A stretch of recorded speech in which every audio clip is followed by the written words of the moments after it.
This is KCR, the sound of state. Who's the best Hamlet that you've ever seen? Is there such a thing? Yes, Barrymore. Barrymore. He must have been a very princely Hamlet, Barrymore. Not so much princely. He was a man of genius, Yes. who happened to be a prince. And he was tender and virile and witty and dangerous. What may this mean?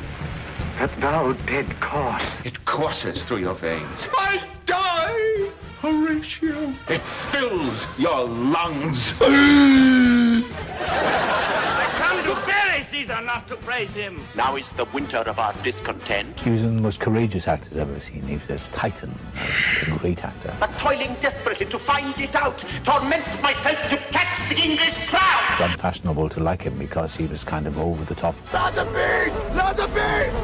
Ah! I die with the eyes of Judi Dench. I worship Judy. Madonna is a movie killer. She's dead behind the eyes. She cannot act her way out of a paper bag. And the Oscar goes to Meryl Streep. I've been standing with you. Don't you think I ever wanted other things? Don't you think I had dreams and hope? What about my life? What about me?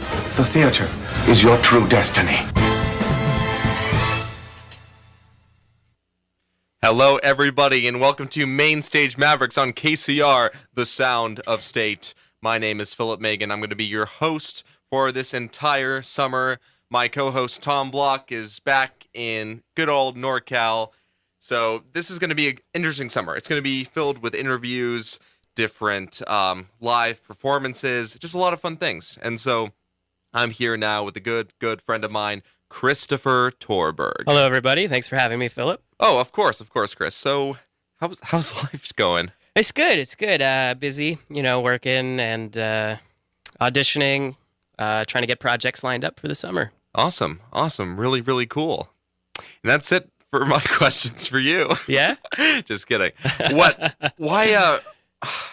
is it like to live in San Diego? What's it like to live in San Diego? It's hard. It's expensive. It's not not for everybody. It's a different world from where I grew up.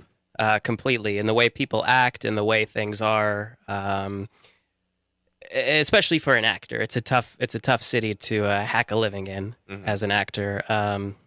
It's expensive, and there is a lot of work, but it's a small world out here, and it's a hard world to break into.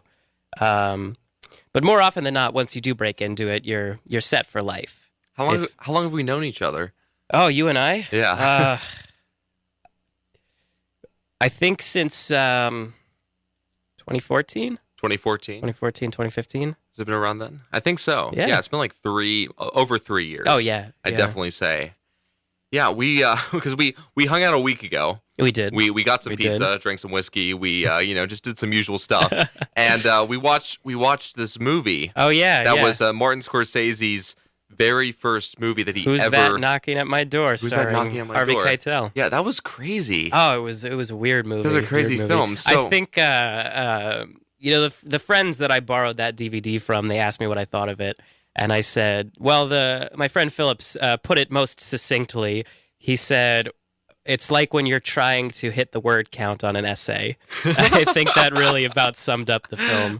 It was because I feel. You watch the film and you feel like, oh, this was like a 40-minute short film, right? And then they decided, oh, we can make it which into is pretty a feature much film. when we watched the making of. That's pretty much exactly what. That's pretty was, much what they said, and it was interesting watching the making of because there was all these different things about them talking about what they did wrong and how they would have improved it.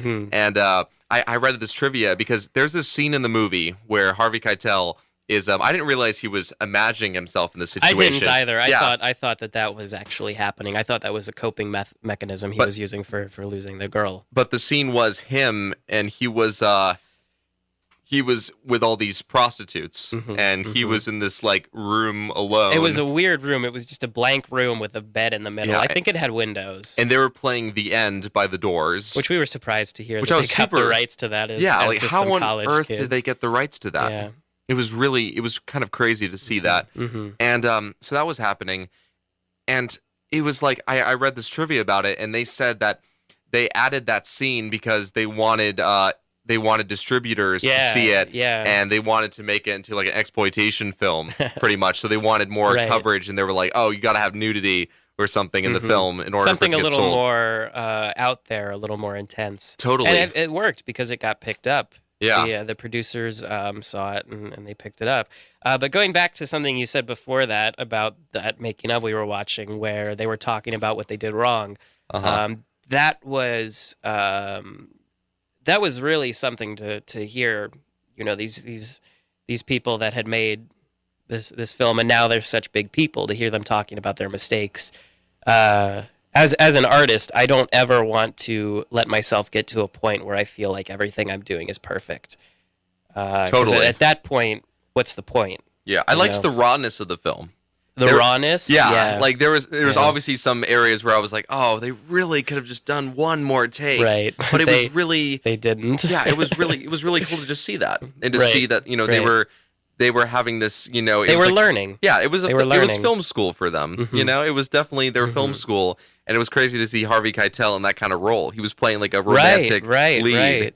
Yeah, we were talking, I thought he did really well in the role. Well. But we did talk about how, like, you know, it's obvious why Robert De Niro became, you know, Scorsese's muse. Yeah, Harvey Keitel,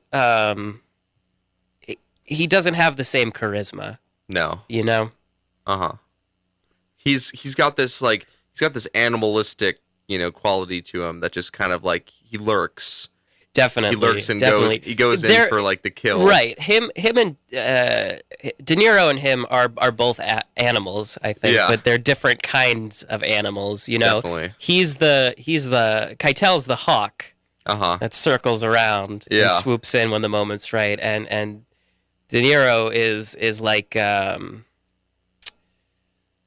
he's like the bear almost. That once you get the bear going, he goes. Yeah, you get him in his De Niro's always like a guy to have on your team. Yeah, definitely. I hope so.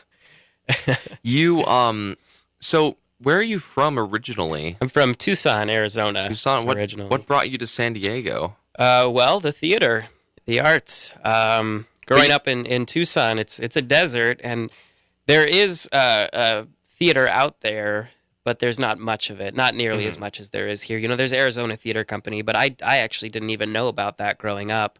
The only theater I ever experienced was we saw my grandmother took me to see The Lion King when I was touring. The tour at Convention Center, Tucson Convention Center, and aside from that, the only other experience I had was this little kitschy sort of theater that was made up to look like an Old West saloon, and it was, strangely enough, with the Old West saloon aesthetic to it, it was attached to an Italian restaurant that was all 50s, you know, diner. Was this similar to like an Old Town kind of feel to it?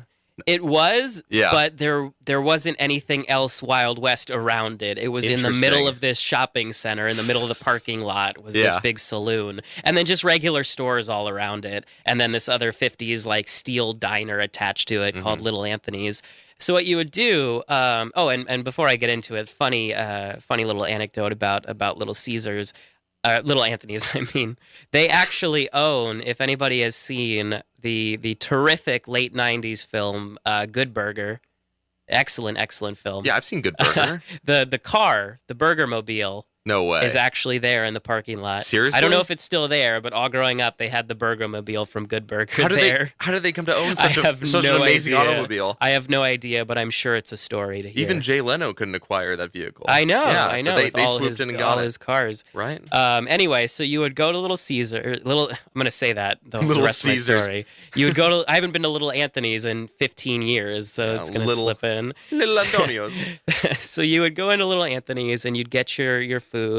And then you would go in and see the show.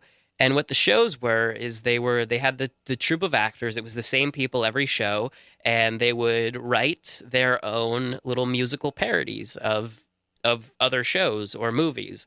So there was one around Halloween that was a parody of Ghostbusters, or there was the Star Wars parody. And all throughout the show, they would have these old Western waitresses all dolled up in the big poofy skirts and the pantyhose and all that, coming around to the tables taking food orders. Like you're in the Old West. Right. Yeah.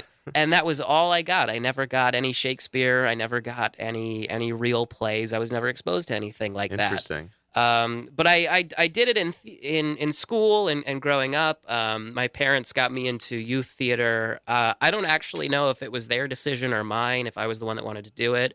But you had Live Theater Workshop out there. It's still there. It was a youth theater program, and they put me in it. And I did my first show when I was 4 there. It was Bye Bye Birdie. And I was Ed Sullivan, little Ed Sullivan. I've got pictures Charles of it. Strauss. I'd come out with a little microphone and welcome to the Ed Sullivan Show. Have you seen the movie? I haven't. You haven't seen the movie? I've never seen Bye Bye Birdie aside from being in it. Yeah, it's one of those musicals where, if you're a little kid, right, and like the little kid's your child, like you'll go see the movie or maybe go see the show. Yeah. But if you're in between, like, where you're older and you don't have a kid and you're not a kid anymore, like there's no reason for you to ever want to see the musical because it's so weird. It's Bye such Bye a strange... Birdie's interesting because I think Bye Bye Birdie's going to be one of those musicals that, like all of those ones during the golden age of musical theater in the 20s, 30s, 40s. They will be forgotten. They're forgotten. Nobody puts them on anymore. They're just artifacts at this point. Wasn't Jennifer Lopez was going to be in a production of Bye Bye Birdie? I hope not. That's what I heard. One of those live productions, yeah, like one of those live productions they were going to do with her, someone else. Well, I believe. that's the gimmick. You get a big name in there, and you can sell it. Isn't that insane? Yeah, so I did Live Theater Workshop. I remember Bye Bye Birdie. I remember Peter Pan. I was also a live musical one of the that Lost happened. Boys. Yeah, that did. I remember Chitty Chitty Bang Bang. I was the Professor Dad character. You're the old guy. I was the who old lived guy. in the outhouse. Yeah. That was like his laboratory. Yeah. The only thing I remember about that is a scene where the first scene you see me, there's a machine and it was all people, and I came along and had to like pretend to be working with them, and then they would like do all these crazy things and make noises. At least you weren't one of those roles. Like you were talented. Exactly. You were talented enough that you got the professor. And you weren't, part of the set. Part of that has to do with I don't think the professor actually sings anything, or at least he didn't in our version. That's true. Because I can't sing. Maybe I could sing when I was 6. I don't remember. Yeah. And then I was in Annie. And I was get this. We'll play a game here. Who do you think I was in Annie? Take a guess. You weren't Daddy Warbucks. I wish. I'll tell you what though. While we're talking about Annie, which is it's my first favorite musical. I don't like a lot of musicals, but Annie's my first favorite musical, and I'm saying that completely unironically. And then it's Les Miserables. I'm so shocked to hear that from you. I love Annie. I love Annie. It's so happy. You can't have a bad time with Annie. And if there is, it's not in my top 5, but it's definitely in my top 10 roles I would like to play. Totally. President Roosevelt in Annie. There's something so charming and innocent about that scene where they're all in the Oval Office, and he rolls out in his wheelchair with his little blanket over his legs. Yeah. And Annie starts singing, and the FBI man tells her to stop, and he says, "No, girl, sing." And then he starts singing. Did you do the original Annie, or did you do Annie 2? No, we did the original. Really? Yeah. Okay, I got to be real with you. I've never seen You've never Annie. seen Annie? No. Well, then why am I even here talking with you? I've listened to the music, but I've never really gone out of my way to go. Well, I'll tell you what, check out the Philip, plot. you're missing out. You need to, because there's a second Annie, isn't there? There's an Annie sequel. Not that I know of. Was a musical. There was the one with the recent one with Jamie Foxx, which was okay. Act 2. Warbucks then receives a surprise visit from Roosevelt and his Secret Service. It is revealed by him that Annie's parents are actually David and Margaret Bennett, who died when she was a baby. Yes, but that actually happens. I think that happens before. The scene I was talking about happens before that. I think it's what closes out Act 1. Is they're in the White House and they sing "The Sun Will Come Out Tomorrow." And President Roosevelt's there in his wheelchair, and he starts singing along, and he's loving it. Oh my god! So anyway, if there was a top 10 list of roles I wanted to play, FDR in Annie. FDR. Anyway, back to it. Who do you think I was in Annie? Who did I play? You were FDR. I wish. Oh, you weren't FDR? No. That's why he's on my list of roles I wish I could play. Okay, well, based on my good old Wikipedia, were you Fred Kraken? I don't even know who that is, and I've seen the show like Bert? 8 times. No, I was not Bert. Were you Daniel Rooster Hannigan? I wish. Rooster's pretty fun. Were you Drake, the butler? I wish also. Oh, man, there's so many. Were you Lewis Howe, Harold Ix, No. Henry Morgenthau Jr.? I'll just tell you. Who were you? I was Sandy, the dog. No way. Yeah, I was. Really? Yeah, I was only Sandy for Act 1, though, because we had too many kids and every kid had to have a role. You were an abandoned mixed breed dog that, once Annie rescues him, becomes her companion and pet. True. That's true. Pretty crazy. Yeah. And get this, we also made the dog anthropomorphic. It could talk, so it was a narrator. It was a narrator. You know, to make sure all the little kids got the story. We're going to stop talking about Annie for about just a couple minutes. I thought this whole show was going to be us talking about Annie. That's why I said I would do it. It was, but then you told me you've done other stuff since then. Oh, yeah. We, Chris and I first really worked in a show together in an instance where there were two opposite shows running at the same time. Yeah, the Old Globe Summer Shakespeare Intensive, which is now called the something or other Pam Shakespeare. Farr, Old is Globe a Pam Summer, Farr. Summer Shakespeare Studio. Yeah. So that was back 3 years ago in 2015. And I'm not going to get political about all of that stuff. I'll keep that for off the record. Yeah, I mean we both had our mixed opinions about certain things. It was mostly the fellow cast members we had some huge issues with. It was a little bit of that and a little bit of how the program was run because I had actually done it the year before. I had done it 2 years. You only did it that 1 year. I only did that 1 year, so that was my only... So I sort of saw how it kind of devolved into what it is today. Yeah, totally. And I was... so the two shows were The Tempest and Love Labor's Lost. I was Prospero in The Tempest, and you were Baroon in Love Labor's Lost. Yes. Yeah, we were on top of our game at that time. That was crazy. Speak for yourself. It was a fun little ditty to perform it. Like once the final, that's still. It was an exhausting 5 weeks. Oh, it was. It was, especially, and I know you felt the same way. I had originally read Love Labor's Lost when I guess the funny thing is for all my love of Shakespeare and how I will always champion it and always want to do it and want to see it and read it and everything.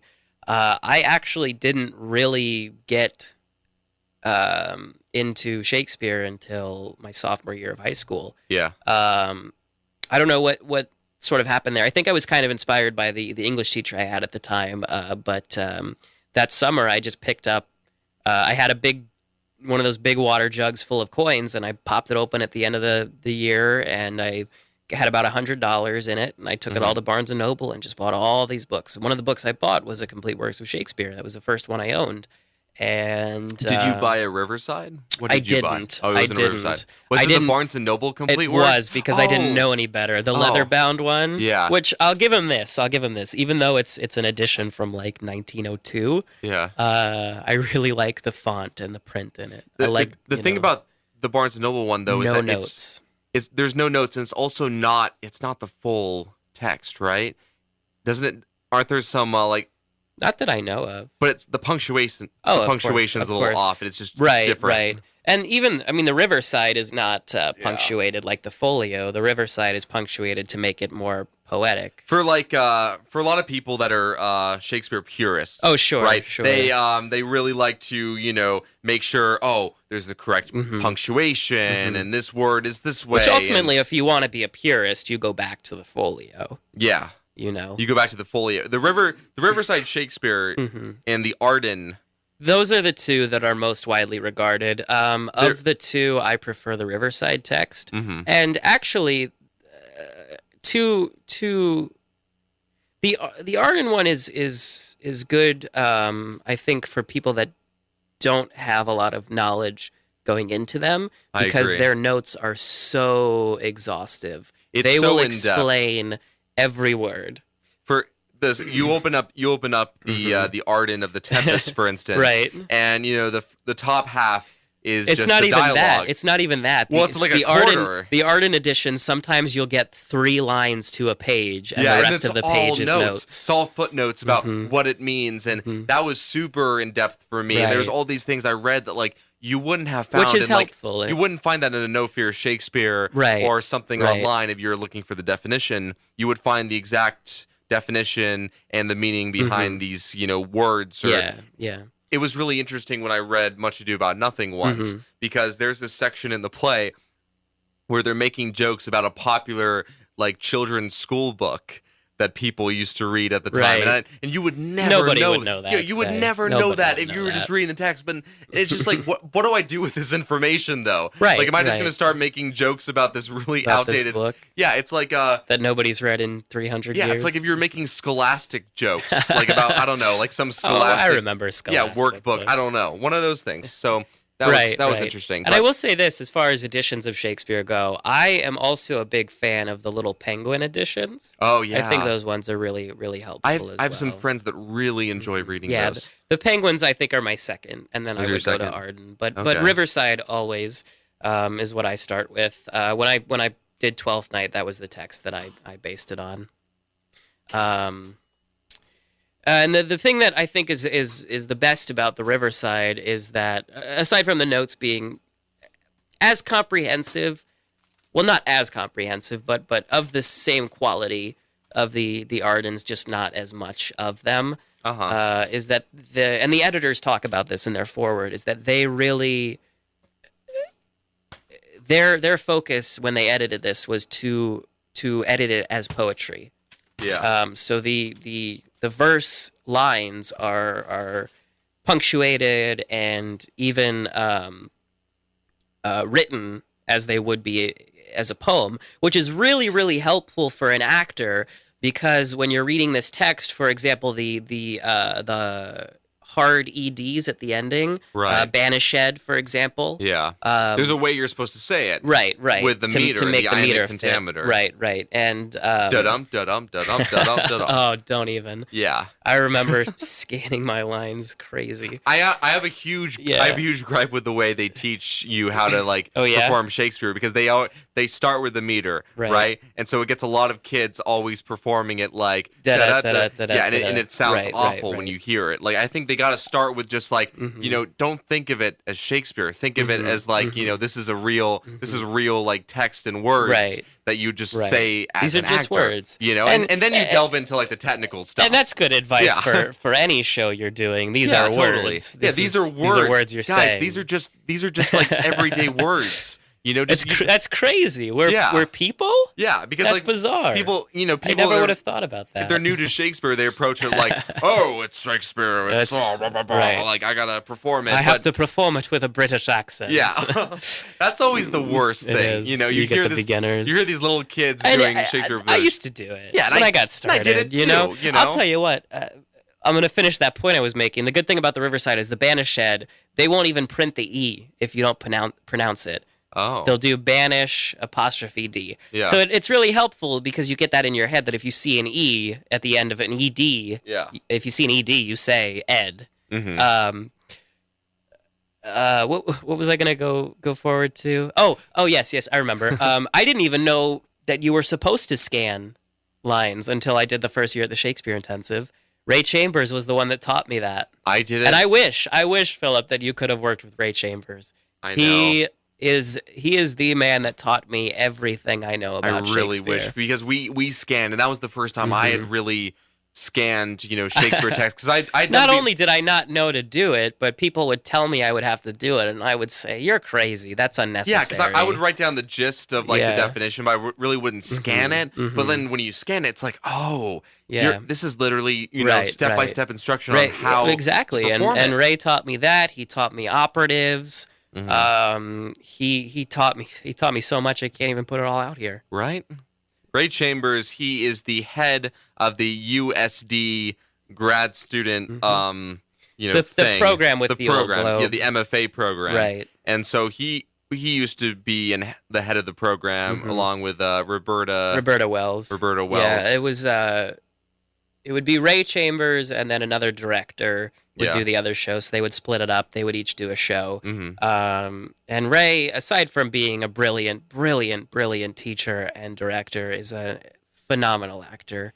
He gave you a gift at the end of. He did. He gave me a shark tooth necklace. Do you wear it? That no, I don't, because I don't want to damage it. It's pretty fragile, but I have it.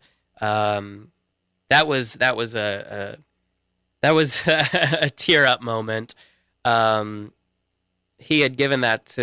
It was a little necklace he would pass around, and if everybody needed encouragement throughout the day, it was like, okay, just ask him for the necklace. So he would pass it around to people, but then if anybody gave it to you, right? If anybody asked for it, they could use it, And he made that clear my first year. He didn't so much the second year, so I don't think as many people knew about it.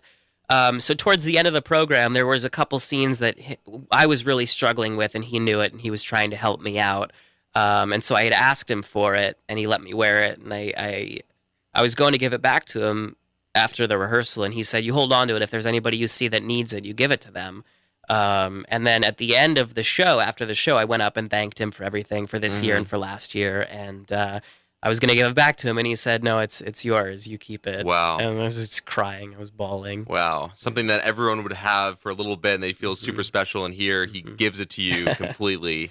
That's awesome. I remember after the shows ended, I came up and I thanked him, and he was like, that was really good, Phillip. And I was like, "Oh, thank you." And he was like, "You can do this if you want to." And that just that one sentence from him just felt so good. He's such a kind man. Yeah, he was just such a kind, generous and caring. He's a great teacher all around. Oh, he gave such good advice. And he was hilarious, He was such a funny guy. The great thing about him too is that you could talk to him on a one-to-one level. Totally. He never made you feel intimidated to go talk to him. He's the kind of guy that from the way we describe him, he'd seem intimidating, but he's really a nice guy. Right. He's and down to earth. I was intimidated the first time I met him, and I was scared of him too. And then getting to know him, it's just like, wow, he's just he's just a nice guy. I was actually, the first year I did it, I was upset that I didn't get into Julius Caesar. That was the one I was really going for, and I had done it. Oh, yeah. The first year it had been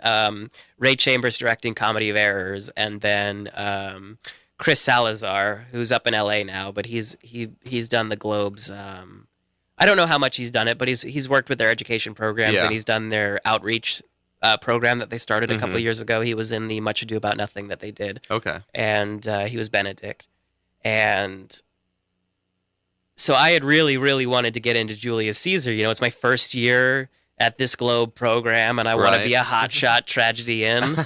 And I was Dromio of Ephesus in Comedy of Errors. You got a pretty good role. I did.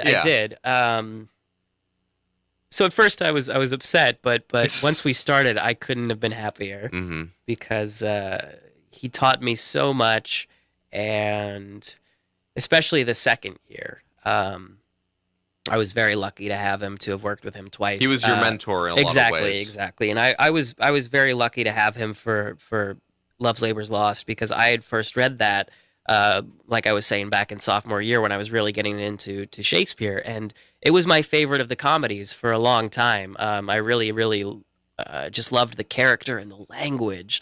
It's one of his most beautiful plays. Some of those speeches in there will just bring you to tears. Yeah. And Baroon is such a great character. He's so I love he's Baroon. So charming in this way that's almost kind of scummy. Yeah.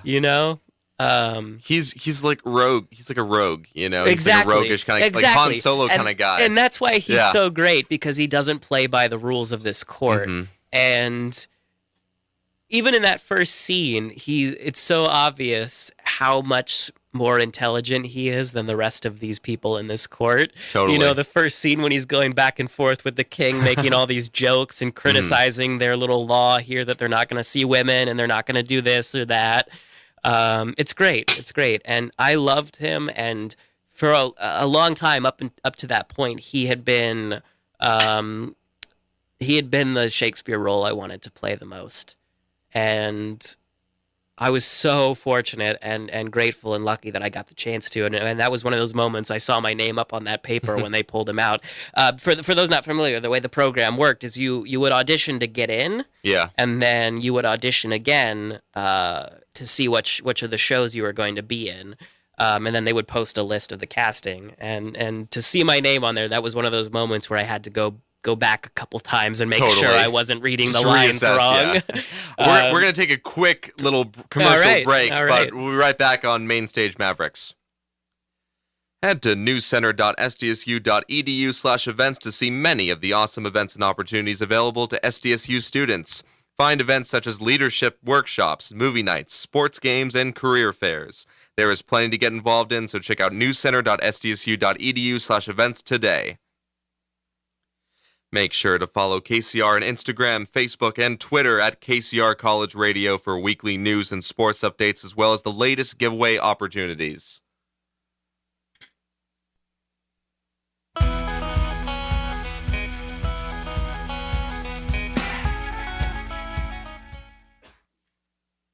And we're back on Mainstage Mavericks. That was quick. Yeah, not bad. Well, Christopher, we've been talking and talking and talking, but what are we going to be doing pretty soon? We have a project in the works. We do. We got a plan. We're going to make a film. We are going to make a short film. We're going to be filmmakers. We're going to be the next Coen brothers. Oh, yes. Even though we're not brothers. We're not brothers. So we'll call ourselves the Coen brothers from another mother. Yeah. I don't know. It could work. Or the... Not quite as catchy. If Phillip Magins, Chris Torborg. I don't know. Phillip... We could do the Chris Magins. I don't know. Chris Magins. I don't know. I don't think that'll. No, I don't know. It's fine. We could spend all day thinking about it, Yeah. But it's gonna be the first short film produced under the Mainstage Mavericks banner. And I think we're planning to send it to some festivals, some competitions. So that'll be exciting. And I wish we could talk more about it, but I don't think we should. No, we gotta keep them. Just give them a little tease and then make them want to make. It's too early in pre-production, but if you're interested, we don't want to say like we're gonna do it and then one of us gets hit by a car and it's over. But if you're interested in subscribing and checking it out, please follow Mainstage Mavericks /YouTube.com. Excellent YouTube channel. Excellent YouTube channel. Check it out. Also on Instagram. Instagram. Yeah, I'm a follower myself. At Mainstage Mavericks. Not on YouTube. I don't subscribe to you on YouTube. That's okay. You're not my style. That's okay. I just like to watch Let's Plays and kid fail videos. That's completely okay, Chris. Don't you worry about it. But it's we were thinking of like going to dinner after this, and we're we're trying to brainstorm that. My tummy's a little growly over here. Yeah, I'm hungry too. Yeah, I don't know. I had a couple things. I had a couple ideas, but then Phillip said he wanted to eat healthy, and that kind of ruined it. Well, what are your ideas? Because my girlfriend and I we went to Puesto Tacos in La Jolla today. Puesto. Yeah, have you been there before? I haven't. I don't get up to La Jolla much. Greatest tacos in the world. Greatest taco you ever had? They're gourmet tacos. Oh. They're super... That's funny. That's funny to me. Super overpriced tacos, but they're delicious. Gourmet taco is that's a bit of that's a funny word to me. Yeah. It's like saying gourmet French fries. They're just... It's such a basic food. Well, truffle fries are very different than like Jack in the Box I will fries. always order truffle fries if they're available. But I don't call them gourmet fries. Gourmet fries. Gourmet tacos is a whole different animal in that. So what kind of tacos did you get there? So I got this filet mignon taco. Oh, okay. So there you go, getting gourmet on me. Yeah, it was like carne asada, but it was like with cheese and like this like fried like exterior that was really good, and this perfect like tortilla. Yeah. And I got like 2 of those, and then I got 1 carnitas taco. Good. Oh, and the filet mignon tacos, they had I this, like carnitas a lot. Yeah, they both had these all 3 of them had these avocado, just like spread on them. Not too much of a fan of avocado. You don't like avocado? No. I mean I like it if it's something that if it's on something I'm not going to say take it off, but I'm not going to say put it on. Yeah, I like the Santa Barbara char from The Habit with the avocado in there. Oh, yeah. Habit was all right. Habit, yeah. It was okay. It's I'm no not... Shake Shack, you know. It's not. Ever since they came here, they came here. I'd never heard of them before, and now I want to eat there every meal of every day. I'm super not into. I love Shake Shack, but I'm super not into the Habit anymore. Because I used to go there all the time because at San Diego State they've got a Habit that's part of the meal plan. Yes. And so I was always getting sick and tired of it. And that's when I first discovered the Santa Barbara Char because they have this. It's the sourdough bread. Oh, sourdough with the meat in it. Oh, it makes it taste 150 billion times better. Yeah, it's so much better. Yeah.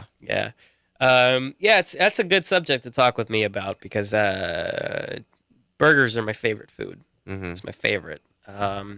So I know a thing or two about them. You got your Shake Shack, you got your Burger Lounge, you got Soda and Swine out in North Park. They've got probably the best burger in San Diego. Big, it's huge. It's Soda and Swine. Soda and Swine. It's a little place in North Park. It's on Adams Avenue, Adams and 30th. It's attached to this bar, Play Provisions, which ironically, you got the best burger over here and what I think is the worst bar in town next door. Forget theater and entertainment. Forget that. We just talk about food. We're a restaurant review food show critics. now. Yeah. San Diego Theater Critics Choice. Forget that. We're the food critics. Oh, yeah. For today. Oh, man. We can talk about the Critics Awards. I was there. Craig Knowles? The Craig Knowles, yeah. The Craig Knowles are the premier awards given out to the best in San Diego theater. Right. And you've been a few times, right? Just once. Oh, just once? That was my first time. What was it like? It was boring. It's boring? It was boring. What was it boring? Any boring? award show is going to be boring because people go up and they tell them, you can only talk for a minute, and then they talk for like 30 minutes. It happens. They don't have a live orchestra that plays you off. They did not. They did not. They did not. The live orchestra didn't make it. The best they could do was turn the lights down. Dim the lights. They should flicker the lights. In a room. No, but it was a nice experience. There were a lot of people there I knew that some people I hadn't seen in a while, so it was really nice to see them again and shake hands and just have a drink or two. Totally. It more or less turned out the way I thought it would with who got the awards. Where the awards went. How important are awards for you? For me, that's an interesting question because when it comes to things like films or books, when I first started reading a lot of the classics, I had wanted to find every novel that had won a Pulitzer Prize or that had won a Nobel Prize. Or with films, you want to watch all the Oscar-winning films, the Best Picture films, or you want to watch. At one point, I was trying to work my way through the AFI's 100 Greatest American Films list. Yeah. I was doing the original list, not the revised 10th anniversary list. Not the 2007 list, but the 1997 one. Yeah, the original one. There was some. I like the revised list is okay, but it made me mad that they took off. Right. There's certain movies they took that away, they knocked out, which to is put other completely ones in. knocked out, and they didn't just bump them down like from 89 to 95. No, they completely took them out. Yeah, they got to make room. It made me mad too because I think there was. I don't know if it was like Amadeus, but some other movie that they completely shut out. Because Amadeus is an excellent film. Masterpiece. And there you go. We were talking earlier about top roles we want to play. That's in my top 5. Would you want Mozart?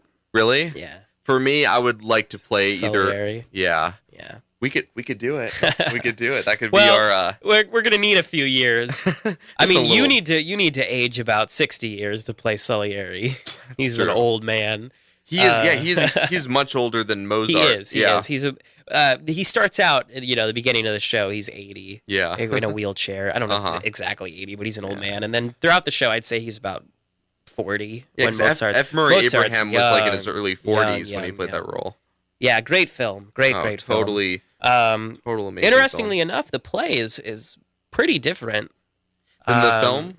Yeah, than the film. I saw the Nationals. Well, the interesting thing about the play is that didn't it win like Tony Awards and a Pulitzer, but then he still went back and revised the show. There's a couple versions out there. Yeah, I know that. Peter Shaffer. Yeah. I've done a Peter Shaffer short play. Which one? It's called Dark Comedy. Oh. It's a really interesting little short play. It's got a unique little conceit to it. So the premise, briefly, is my character that I was playing was a sculptor, and he's engaged to this woman who's living with him, and they're going to get married. But first, he has to meet his fiance's father, who's a military colonel, and they're British, by the way, also. Yeah. So I'm a sculptor. I don't have a lot of money because my sculptures are awful and they don't sell, and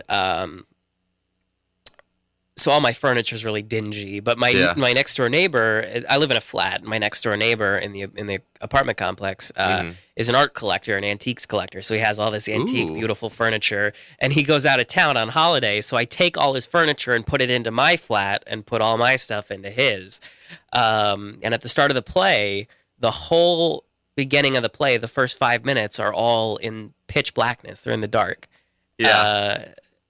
And then once the lights go out in the show, the power goes out. That's when the lights come up on the stage. So when you're watching the show, is the audience, it's like the audience, like, are the audience lights up and then on the stage it's completely dark? It's pitch black everywhere. Oh. For the first 5 minutes. Can you see any of the actors? No, you just hear them talk. You just hear them talk. How is it really hard to stage that kind of show? It was especially hard for me. That was my first lead role I ever played. And this was back in high school. Yes, this was sophomore year of high school. This was fall of 2013. It would have been interesting. And we did a night of one act. So this was one of them. It was a very physical role. It's a very physical role because once the lights come on, you have to pretend that you can't see anything. So the whole time you got your arms stretched out and you're moving kind of, sure-footedly and cautiously. And on top of that, for my character, so the father comes over and nobody can see anything. The lights are out, but you have to pretend like, so you're acting like you can't see anything even though the lights are on. Right. For the audience. And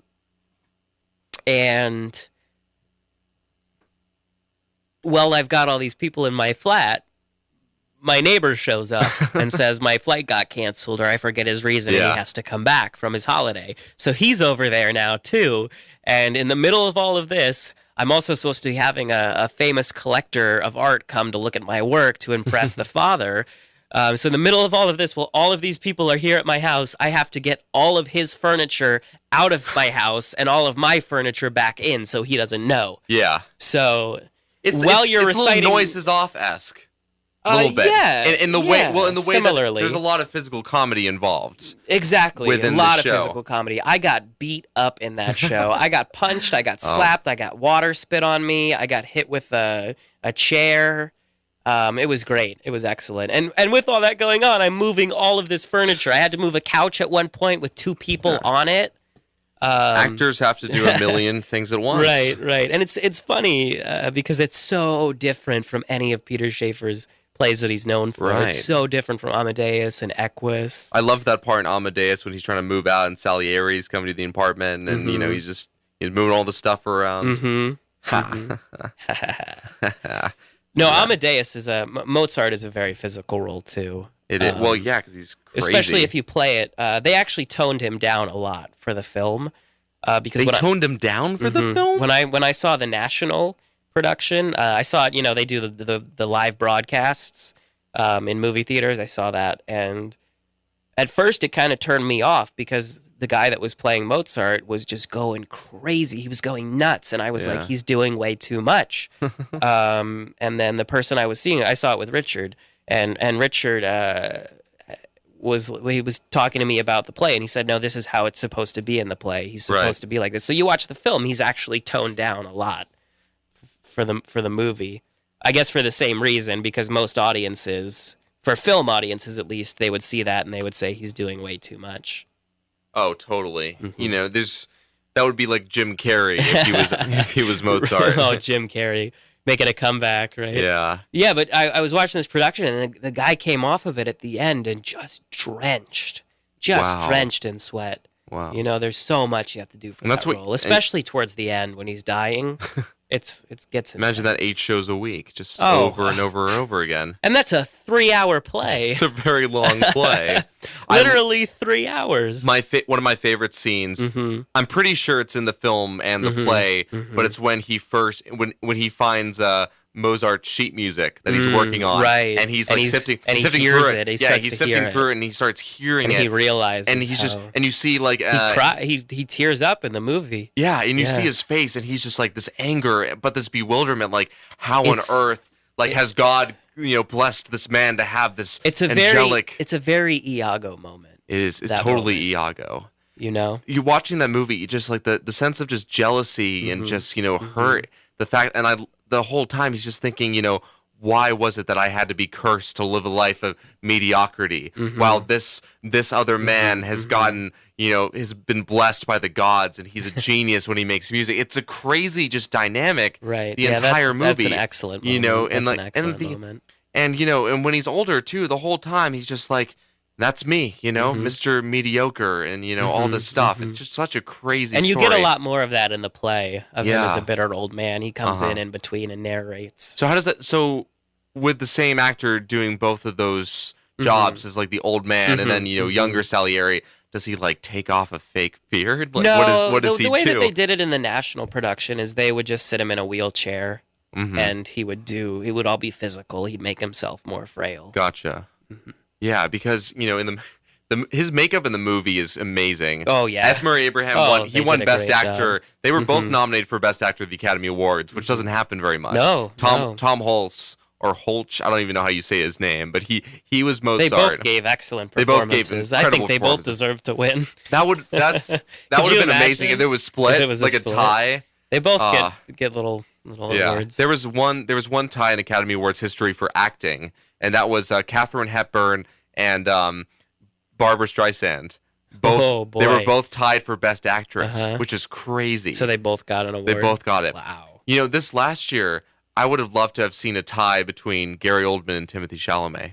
This last year, I would have liked to have seen a lot more films up on that list. I'll tell you what I would have liked to have seen. What would you? I would have liked to have seen Mother, not for Best Picture, maybe but I understand people. Do you think Jennifer Lawrence should have? Or Benicio del Toro, Christoph Waltz, I don't know. For acting. Jennifer Lawrence, yes. You know what? I'm going to say yes for that role because of what she had to go through. Being in that. If you saw the film, the environment. I'm not going to sneak the word cucumber. I'm sorry. There's this, we're doing this Instagram Live. Oh, are we? I had to do that for the fans. Oh, nice. Yeah. Hello, Instagram Live. we got who's watching? We got some people watching. I'll sneak the word cucumber in. Yeah. So Jennifer Lawrence, given this environment she's in, did you see Mother? I never saw Mother. No. Well, you need to see it. It was for a long time. It was my best film of last year.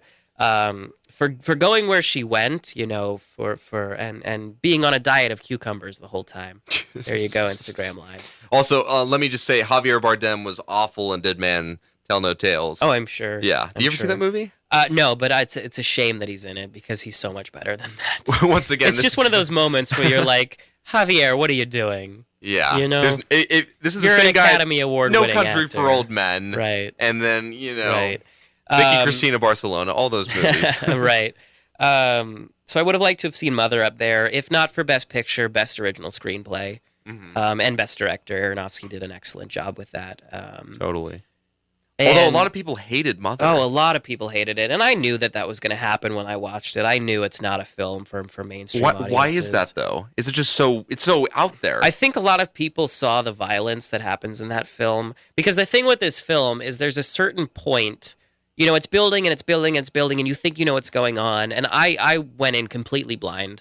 I don't even think I had seen a trailer. I just went in because I like Javier Bardem and I like Jennifer Lawrence and I like Aronofsky. Totally. So there's a point in that film where it starts to hit the fan and it doesn't stop. And you're sitting there, and I was sitting there. I don't think I breathed once for this whole 30-minute sequence. My arms were my hands were clutched on the armrests. And you're watching this sequence play out, and it just builds and builds and builds, and you keep thinking to yourself, okay, this has to be as bad as it gets. It can't get any worse than this. Right. And every single time, it got worse. Wow. Right. So I think a lot of people saw it, A, as being unnecessarily violent, as being just a shock film. Yeah. And B, I think a lot of people, the religious tones in that movie, are very obvious. And I think a lot of people were turned off by that, by how obvious it was. What would you rate it on a grading scale, like A to like F? A? Yeah. A, definitely. An A. Yeah. The brilliant thing about it that I don't think a lot of the mainstream audience understand is that Darren Aronofsky, he doesn't do subtle. No. He's the opposite. You can use subtle to great effect. Yeah. But he hits you over the head with it for even, just as good effect. He needs a hug. Like all of his think he movies, needs more than that. they're ridiculously harsh and dark just. I mean, look at Black Swan. Look at what happens to Jared Leto in Requiem for a Dream. He gets. I'm not going to spoil it, but he gets pretty messed up. Pi, he did that. Life of Pi. Yeah, Life of Pi. No, not just Life Pi. of Pi. Just No, Pi. just, You're right. We were talking about Life of Pi and the CGI. Although Darren Aronofsky's Life of Pi would be interesting. Would be a very different movie. That would be a very different movie. So it's a shame that it's. Another thing that contributed to that is that the marketing team at whichever, I think they didn't know how to market. Was it Warner Brothers? I think so. They didn't know how to market the movie at all. The marketing team at Warner Brothers really dropped the ball on that one. First of all, they didn't push it hard enough in the beginning. No. And then their second mistake, and I think this is what really ended up killing the film. Their second mistake was they saw the criticism it was getting for being a shocking film. They saw people's reactions, and that became their marketing strategy. They had that poster of Jennifer Lawrence just totally beat up and bloody and bruised. And then they had another poster too, where it was like Jennifer Lawrence smiling, and it was like a puzzle piece, or like she was like a glass. It's a painting. Yeah, she was a painting. Right. She's kind of chipped. That was the main poster, and then they came out later after the film started getting the negative. Yeah, so the American public or just the movie-going public is going to see that and just think like, what? They I don't want to see this weird movie. And especially in this day and age, to see a poster of a woman totally beat up. Yeah, that's awful. No, that's awful not to put out there. Yeah. So I think that's what really helped kill the film in the end. There, that was kind of the killing blow there. Totally. But no, I would have liked to have seen it up for Best Director and Best Original Screenplay. And I'll tell you what, the other thing that I really, really would have liked to have seen, and I'm sure this is going to surprise you and going to surprise a lot of people, I would have liked to have seen Robert Pattinson nominated for Best Actor for Good Time. Good Time. But Good Time was such an indie movie. I don't think they pushed for it for awards. What's the plot of Good Time? So Good Time is about Robert Pattinson and his brother, played by Benny Safdie, who, along with his real-life brother, Benny Safdie's brother, they wrote and directed the film. But Benny Safdie in it plays Robert Pattinson's mentally handicapped brother. And they rob a bank, and Robert Pattinson's brother ends up getting taken in by the police, and Robert Pattinson escapes. So the rest of the film, they're in Queens the whole time. The rest of the film is Robert Pattinson trying to find a way to get his brother out, and he just gets the situation just deteriorates so quickly, and he gets himself into just a terrible situation that he can't get out of. But he's he's doing it all to try to save his brother. Oh wow! It's a very intense film. It's a very well shot film. It's all close up, so you never really see what's going on around, which makes it all the more intense. The actor that played in Captain Phillips, that classic meme, "I'm the captain now." He's in it. Barkhad Abdi. Yeah, he's in it. He plays a security guard in a great scene. Interesting. There's a really excellent scene where they go to a little county fair almost. Yeah. And there's a great scene where they're trying to get through a haunted house. It's terrifying. And he's there as the security guard. So it was good to see him again. I need to see this movie. Yeah, no, it I said Mother was for a long time was my best film. It got beat out by Good Time. Good Time was the best film I saw last year. And Robert Pattinson totally redeeming himself, totally becoming a serious actor post Twilight, which is incredible. That's an incredibly hard thing to do when you're known for this one thing, and that one thing you're known for being a shiny vampire. Exactly, that one thing is something that's universally panned. Yeah, to come back from that, like Daniel Radcliffe had a similar situation, except Harry Potter was never panned. Everybody loves Harry Potter. Yeah. And the movies are regarded pretty well. They're considered good films. But for Robert Pattinson and then Taylor Lautner and Kristen Stewart, their careers heavily suffered. Because Daniel Radcliffe was able to get out of it and not be Harry Potter anymore, which is a hard thing on its own. Not all the way. Not all the way, right. But to come from something being that well known and also having it be considered a terrible franchise, you know, and you're basically a joke as your character. Yeah.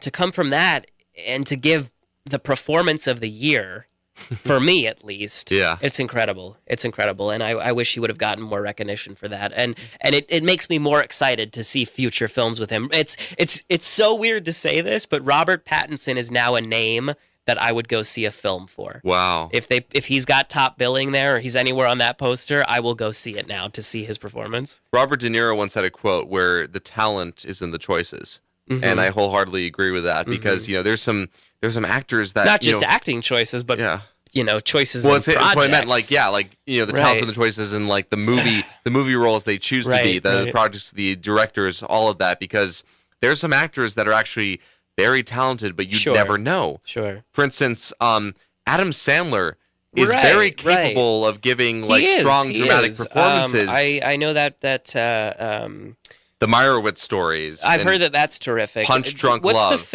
the film? The film about 9/11 that he's in? Oh, Reign Over Me. Reign Over Me. Yeah. I thought he gave a pretty good dramatic performance in that. I'd like to see that movie. But the thing with Adam Sandler is that he reached a point, and even his first few comedies, they're stupid, but they're fun and they have good laughs, and they're not. They're stupid in a sense, like where Wet Hot American Summer is stupid. But it's he's stupid likable. and it knows it's stupid, but you enjoy it. It's just entertainment. It's fun. It's for when you get home from a long day of work and you can't watch Goodfellas, you know. No. So you watch Happy Gilmore, or you watch Billy Madison, or you watch even Little Nicky, you know, and they're fun. And they got him so much success. He made so much money that now he can just do whatever. We referred to Harvey Keitel earlier, and he was in Little Nicky, wasn't he? The devil. Or something, Little Nicky? I think he was, yeah. I have not seen Little Nicky since I was probably 10 or 11. I remember like all these. That's where John Lovett gets boobs put on his head. Yeah, I remember all these reviews about Little Nicky saying that, like, you know, it was like an SNL sketch that Adam Sandler would decided do. to make. Where movie. Yeah, where it was like it should be a 5-minute sketch with the kind of voice he does. It's funnier than SNL. I'm not an SNL fan. I don't think SNL has been funny since. Well, I'm talking about old SNL. Oh yeah, like old SNL is great. I think early 2000s SNL was pretty funny. Early 2000s. 90s SNL was great. I was watching Taco Town. Do you remember that one? Taco Town. The Taco Town skit. It's not funny.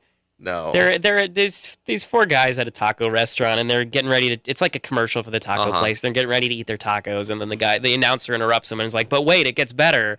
And then they just build up. Like at one point, they put a whole pizza around the taco, which is already like a taco with a burrito in it or something. Yeah. It's not funny. No. SNL, I don't think, has been funny since the days of the Bassomatic. So you're saying they haven't been funny since like their second season? Since like the 70s. Oh my god, that they came out in the 70s. I know. Although, do you know about the Bassomatic? Yes, Dan Aykroyd. Dan Aykroyd putting a fish. He got in trouble for that. They got a lot of flack for that. For putting but it was that on already TV. dead, wasn't it? Yeah, it was. Or did they, that would have been I don't crazy remember, if it was a live actually. fish. I haven't watched that. If it was a live it's fish hard and they to killed find it. that. It's hard to find any SNL because they put it all together. He puts a fish in a blender and then drinks it. We all know Chris's thoughts on SNL, on Tucson, on you know, We've just Good been Time. Rambling. We've just been talking about Chris today, and you know, I just have to say thank you so much, Chris, for joining us today. Having me. It was a pleasure. On Mainstage Mavericks. I'll tell you what. You know, I was nervous coming into this because this is my first time doing live interview on the radio. Yeah, I've never done any live radio. Hey, I'm having so much fun. You did a great job on Mainstage Mavericks on KCR The Sound of State, and we're out of time.